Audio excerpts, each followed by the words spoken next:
Welcome back to the Marvel Movie Minute, a daily podcast in which we smash apart the films of the Marvel Cinematic Universe into 1-minute chunks so we can analyze them in scrupulous detail. I'm Kyle Olson from the Road to Infinity podcast. And I'm Rob Cabasco, and I'm looking for a fresh pair of purple pants.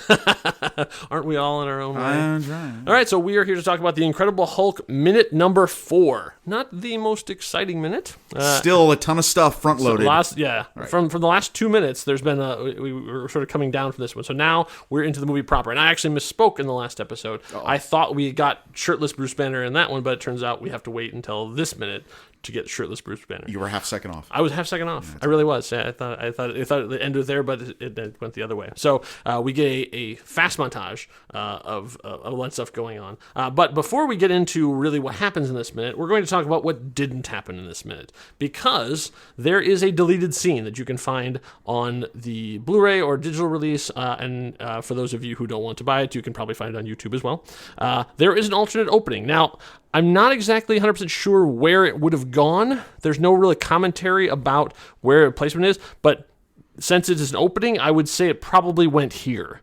Right. So it's a fairly lengthy sequence too, and it bears the distinction that I've never really thought of a deleted scene before, which is it's canon, because the events of this deleted scene are referenced in a later movie. So let's talk about it for a minute. So the deleted scene starts out, and we're in the Arctic.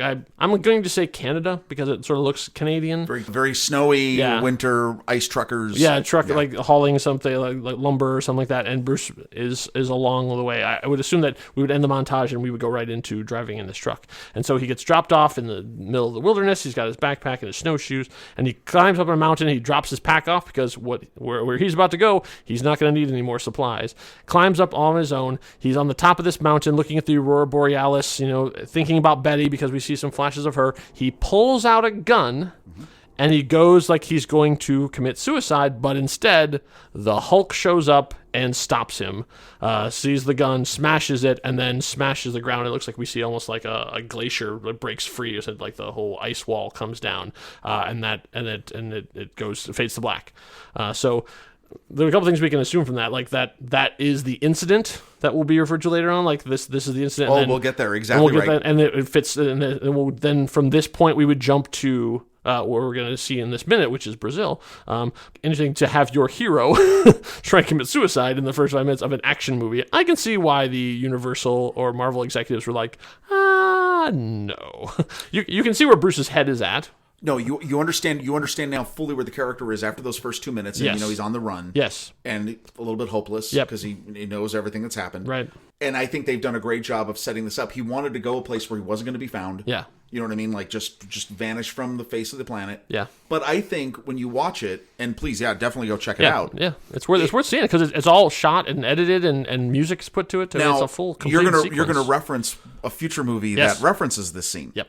Here's what I think, though, they did really brilliantly without being too graphic. Mm-hmm. I think he did shoot himself. Oh, okay. I think because it's a very interesting way that they cut it. He's got the gun. You're seeing him. It's not quite pointed to his head yet or anything like that. Yep. And then, boom, the eyes, and he's the Hulk. And the Hulk looks down and the gun's in his hand, and it's a tiny, tiny little thing.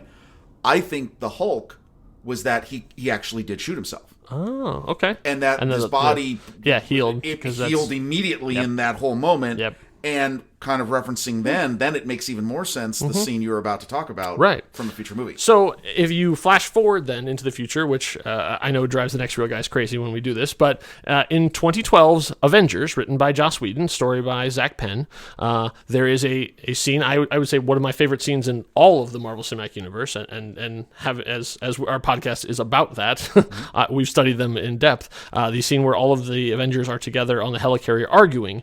They're going around, this is the everything special from you came out of a bottle, millionaire, scientist, philanthropist, all that stuff, all the things that humans are so petty and so tiny, like all that stuff is in that thing. Yeah, they're all there. And in that scene, the Hulk, or actually Bruce Banner, says that if you're trying to kill me, it won't work. I know, I tried. I put a bullet in my mouth, and the other guy spit it out. Right. And that's referencing this scene. Right, which is crazy that it's a deleted scene. Right.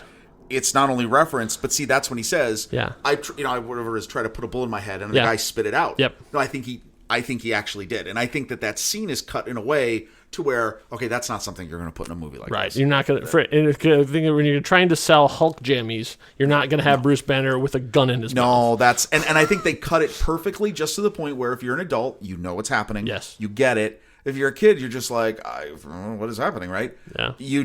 Everything's implied, and I think that's exactly what it needed to be. It's a cool scene, which is really big in this movie, are these gorgeous sweeping shots, which we'll get into in just a few seconds. But it's a momentum killer, I guess, for the intro. It just doesn't... Especially coming out with such a high energy intro with all seeing the around the world and telling the story of this movie that didn't happen. Like you got your adrenaline pumping at the end of it, and then cut to another sweeping scene, right? Yeah. And like at this different place. It is just amazing, though, when you look at a scene like this, that scene costs some money. Yeah. Oh, yeah. And because they had to fly out there. I think it was in Canada because this movie was shot in Toronto. Oh, so okay. Probably. I'm seeing then it was like exactly in the list I see British Columbia as a place they went. So maybe that was in there to get proper cold. But in Canada you don't have to drive too far and you can find snow. You can kind of understand the story. It's neat that it references several things, but I can see why they cut it. Yeah. Well, so getting back to the movie proper, Bruce is doing his meditation essentially. Like he stops the metronome. We see him like trying to center himself. There actually is another deleted scene that goes right here. That's him doing much more of that, and it was a great idea for them to cut it because it's fairly boring. It's another minute of him just stretching and doing it. It was sort of like I'm sure his Edward Norton's personal trainer was very invested in having that in the movie, but the rest of us don't very really sad. I wanted to show it was a all the hard commercial work. for look at what we did. Yeah. Look what we did to this guy's Right. body. There is a whole bunch of other stuff then, even as we get to that where he wakes up with the metronome. Yep. We've got, like you said, the shots of Betty, the shot of Ross, and a little bit more even flashback to that first scene where he becomes the Hulk for the first time. Yeah, a very fast montage. There's a really interesting scene we've talked about with a map and blood vessels. Yeah, so we looked into it to find where that map is of, and we found it. And that map is actually in Saudi Arabia. Why is it in Saudi Arabia? We have no idea. No clue. All I can think of is either it's supposed to be Bruce has led Ross down the wrong path where he's looking for him in the wrong place, or this is part of Bruce's world tour that he's traveling around, and at one point he was in Saudi Arabia? No clue at all. All we know is that it is Saudi Arabia. All of the blood vessels sort of come out from a city called Thadiq. Yeah, I think so. I think it's right. Random. Yeah. I mean, even I Google searched and nobody seems to really have a clear. There's nothing we've missed, but anyway, kind of interesting. Yeah. So then we go into that. Then we see days without incident, 158. So it has been 158 days since he's transformed to the Hulk. So that means we know he's been on the run for months from the last montage. So that means that he has turned into the Hulk multiple times, not from that first initial incident. So this is 158 days from the last time, which we, I guess, in our headcanon are saying is Canada. Right, is that moment where if we have it, we basically say that scene exists, even though it's not in the movie. That would be the last one. But basically, something happened 158 days ago. So he's been living in this particular place for 158 days. And where is this place? Well, we're going to find out in the next shot because we see a big establishing shot of Rocinha Favela. That's better than I would do. Yeah, because I mean, you look at it, it looks like Rocinha Favela, but I looked in the pronunciation in Portuguese, and it's Rocinha Favela. It's Brazil. This is the favela is a term for what we would call a slum, I guess. I mean, I don't want to be that derogatory term, but that's what it is. Right. And so this is a town just south of Rio de Janeiro. So this is like a perfect place to hide because there's a lot of people there and not a lot of questions are being asked. And if you've seen any movies, I think James Bond movies have used this locale. Fast and Furious have used it. Fast and the Furious. Born. The animated movie with the birds. I think they even tried to animate that. Oh, yeah, you're right, Rio. Rio, just imagine home and building and shed just built on top of one another, sprawling as far as the eye can see. Yep, it's absolutely shocking. Yep, put up two walls and a roof anywhere between anything, and that's your house now. Right.